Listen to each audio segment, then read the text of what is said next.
It's Dan from the My James Rock Show, and though you probably don't need much introduction, you're very recognisable. This is Frank Turner. Hello. Pretty much the only musician that didn't really have a pandemic from the amount that you did across the last couple of years. I mean, was Jesus busy. Christ.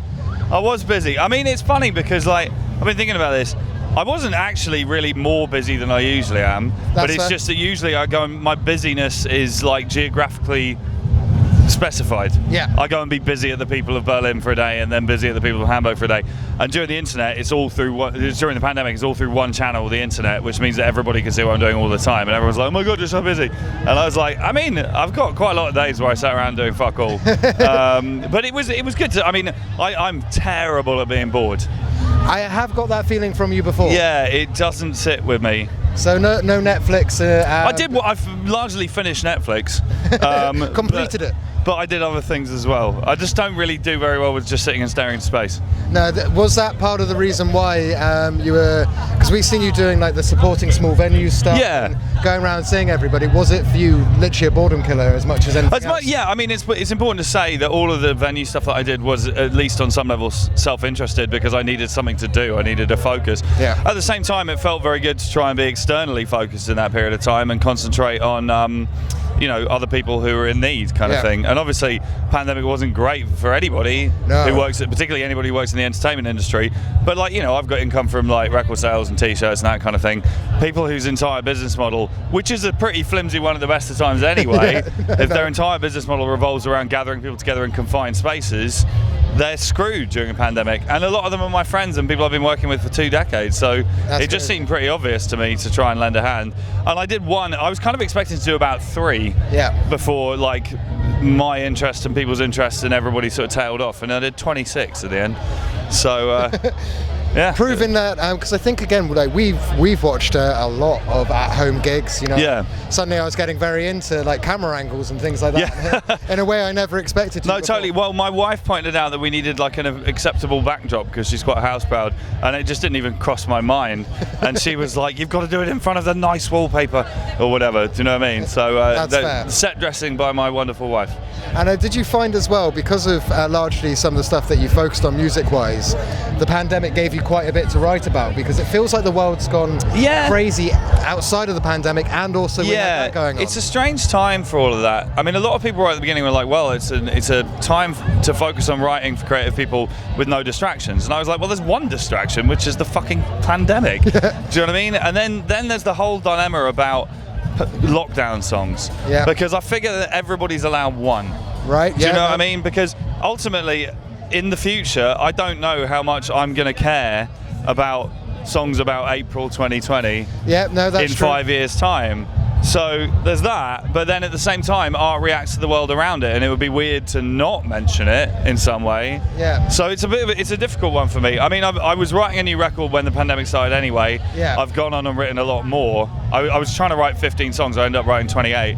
And I'm seeing a theme. Huh? I'm seeing a theme. You planned. Yeah. No, well, it's because there was time. But like, it's funny. Like the effect creatively for me of the pandemic was more that like it really like focused and concentrated what I was already doing. Yeah. So my idea was to make a punk rock record next, and I think it was going to be a little bit heavier than it was before, and it's now turned out to be like there's a new song we're going to play today, which is the first track on the new record, which is heavier than anything I've done in any of the projects I've ever been in. Really? And I'm really excited about it because it's by no possible definition is it folk music, but it's I love playing it. It's really fun, and it makes every time we've only played that song like 3 times before, and every time the audience kind of goes, Jesus Christ, and it's really fun because then I put on the acoustic guitar and go, hello. So I mean, we've talked to you quite a bit over the years, and there was a little bit in lockdown. One of the things which I've been quite interested in is how, because it's been for industry-wide, like enforced self-care and lockdown away from touring.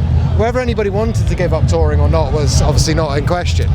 You've always been very active and on the road. Did you find there was an element of being able to use that self-care to, maybe dig down on some stuff that you haven't been able to because you're always out on the road? Or? I mean, eventually, yes, but the first part of it was incredibly difficult for me. I don't want to be too sob-story about it, but like my identity is 100% wrapped up in the road and in touring and playing shows. And Thankfully, I had the luck. The last 5 years, I've really been digging into my own kind of mental health and addiction issues and this kind of thing. Anyway, and one of the things I've been working on is trying to have a life outside of being that guy who tours all the time. Yeah. Because ultimately, as much as I'm proud of being that, it's a pretty one-dimensional existence at a certain point. Yeah. And in some ways, I feel lucky the pandemic happened when it did and not 5 years ago or 10 years ago. That would have been harder. So, but nevertheless, the question becomes, like, if I'm not playing shows, who the fuck am I? Do you know what I mean? And what is it that I do? What do I contribute to the world? And all this kind of thing. Over time, because it went on for a while, Jesus Christ. Over time I did get to a point of being able to kind of like figure a few things out. I ended up moving house, which is big thing for me, because I moved out of London, which I always said I'd never do. Right. And here we are. I moved out to the coast. I live by the beach now, and it's fucking glorious. Well, we're from Devon, as you know, so yeah. We know those vibes well. Different coast, but nevertheless, it's glorious. Beach is beach. I can see the sea from my bedroom window, and that's a real privilege. Beautiful. But yeah, so I did eventually, but like there were some really, really, really hard parts at the beginning. Not just being at home. It's the longest amount of time I've ever slept in one bed ever in my life. It's the longest time I've been in one place since I was 7. Even like, I mean, I love my wife to pieces, and it turns out we get on quite well, which is that's really nice good. To know. But like genuinely, like we have spent more time together in the last year and a half than in all of the rest of the time we've known each other put together by miles. Yeah. And just all these kinds of things, it's quite weird for me. Staying in one place that long is really strange to me. I'm not used to it, and it took some adjusting. And are you finding that you're coming back comfortably, or has had a bit of an effect where you're almost missing staying at home? A little. There are moments. Yeah, there's definitely days when it's like, well, now I need 3 days to watch Netflix and do nothing or whatever, or just be at home. Yeah, because we all acclimatise to stuff. I had some concerns about the return of live music as well. I was wondering whether there was going to be weird culture clashes between people's different levels of comfort about physical proximity and that kind of thing. Thus far, as far as I can tell from the stage, people are being really considerate about that in a way that's kind of like slightly life-affirming, actually. Particularly like the first show back we did, I was, do you know what I mean? You're going to have lads on the one hand who don't give a fuck, and then other people who are really kind of cautious and nervous about everything, and I'm thinking, and there's a recipe for a fight in there somewhere. Do you know what I mean? Once you throw in alcohol and all the rest of it. And actually, the first show back we did at the Grand, everybody was being really cool with each other, and it was just like, oh wow, okay, that's fucking great. So yeah, I mean, there are still weirdnesses. Do you know what I mean? There are still moments when you kind of go, I'm like.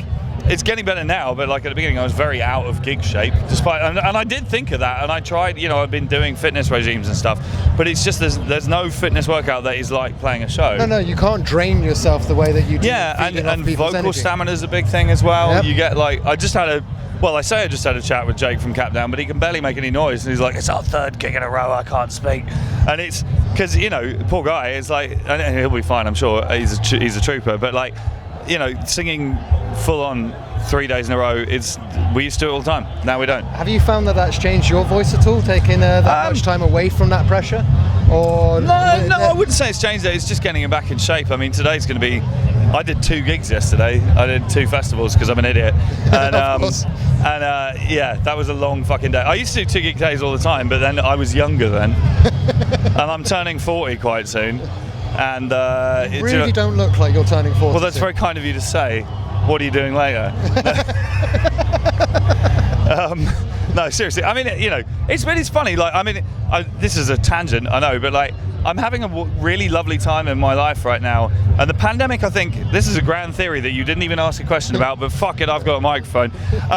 The pandemic's kind of accelerated a process for me that was inevitably going to happen anyway, but in a really cool way. I feel like I've skipped some of the shitty bits of it. Which is that, like, I'm not like a heritage artist, but I'm definitely not a new, young, exciting, going for the brand new award artist.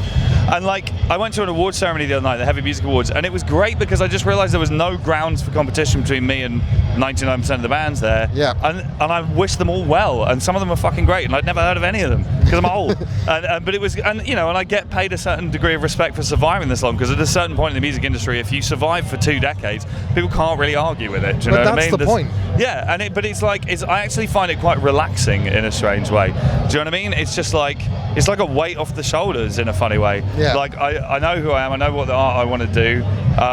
There is an audience for it, and I'm going to get the fuck on with it. And it's kind of, I feel like there was this kind of clunky insecurity bit where I'd have like a sort of midlife crisis, and that all got dealt with by a pandemic, and now I'm just an old cunt. You've got to hide it away from social media. Yeah, exactly. And now I'm just an old fucker who's still making records, and it's great. Well, I don't want to take up too much more of your time because we like to try and keep them a bit short. Okay, it's going to take me a good 5 minutes to get out of this beanbag. That's fine. I've been helping Mike out of his after interviews after last few. He's not very happy with that comment. But no, what we'll do is we'll catch up where we get a bit more time and you're not being pulled every which way. Yeah, definitely. It's always fun to catch up, man. Yeah, and get you on tour so we can talk for a bit longer. Oh shit! I should mention this. I've got a new record coming out at the start of next year. Haven't got a date yet. The tour that's going to go with it is going to make people lose their minds. Okay. I can't announce it yet, but all I will say is this, is that every time a band announces a tour, there's endless comments underneath, why aren't you coming to blah, blah, blah. We found a way of stopping that from happening. Oh, okay. That's all I'm going to say. Wow. Like, I'm excited now, because if you can take on the internet trolls and win, then I am yours later. Do you know what I mean? Yeah, sure. Well, we'll see. Thank you very much, man. Hey, pleasure, man. Thank you. Welcome to the My James Rock Show.